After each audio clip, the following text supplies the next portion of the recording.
Hey everyone, welcome to this edition of Wine Wednesday. Just wanted to touch base with you this week and talk to you a little bit about, if you haven't noticed, hurricane season. So right now, as you're living in the Southeast Louisiana, we are very used to hurricanes during this time of year.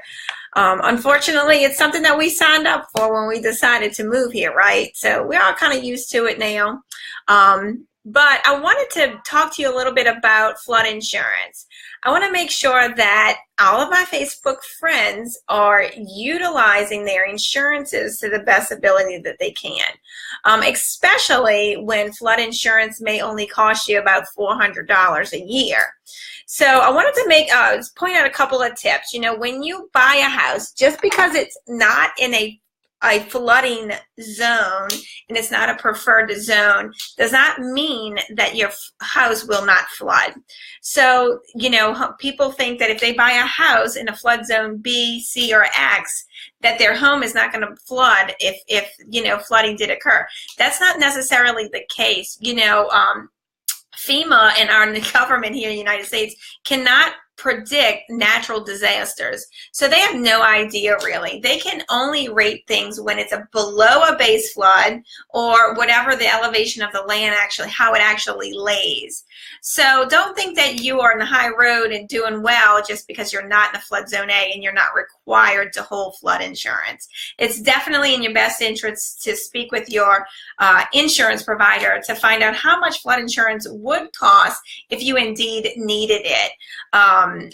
Flooding can happen anywhere. We have a lot of people that we service now that live in the Covington area and like, oh, I'll never flood, right? Ask Denham Springs, right? I'm sure they never thought they were going to flood either. However, we, like I said, cannot predict natural disasters. So you owe it to yourself and your family to save yourself some trouble. Get some insurance prices for flood so that you are covered properly. I did want to point out some tips. I did speak to my insurance provider, Ashley Johnson, over at Morrison Insurance, and she gave us some tips as to let you guys know.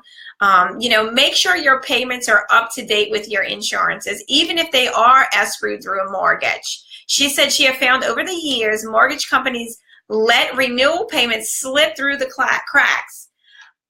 Ashley also stated that she found 4 of these just yesterday alone. So please call your insurance provider, check to make sure that your insurance is valid and it's active and it has been paid and it hasn't lapsed. So always check on that.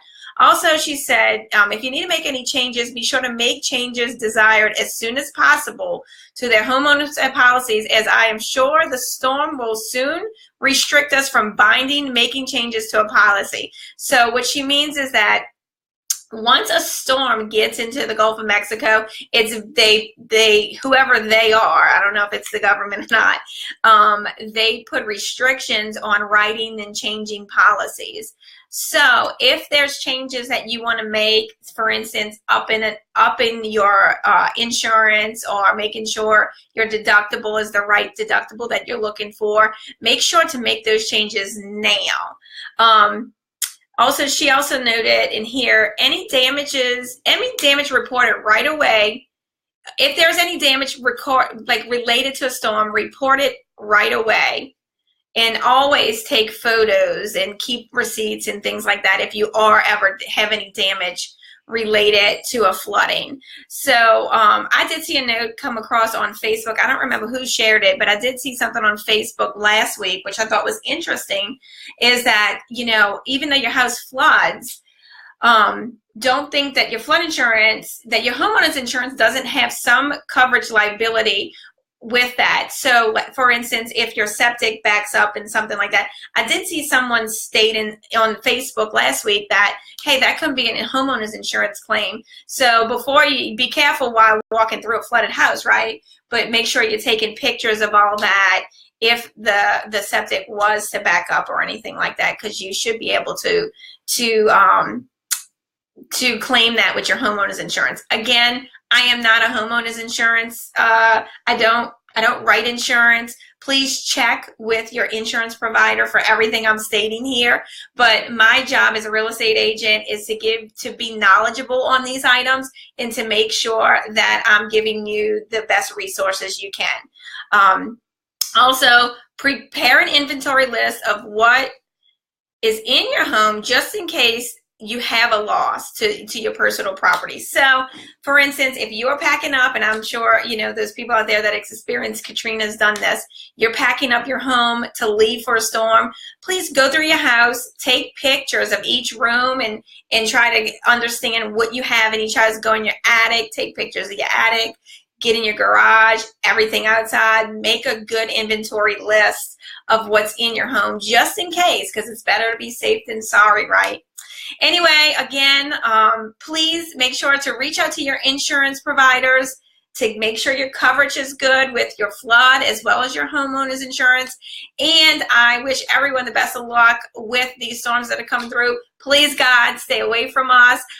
Ain't nobody got time for this. So I'm sure a lot of y'all feel the same way. And if you need anything or any further advice, don't forget to reach out to us anytime. 985-778-2525. Have a great one. Bye-bye.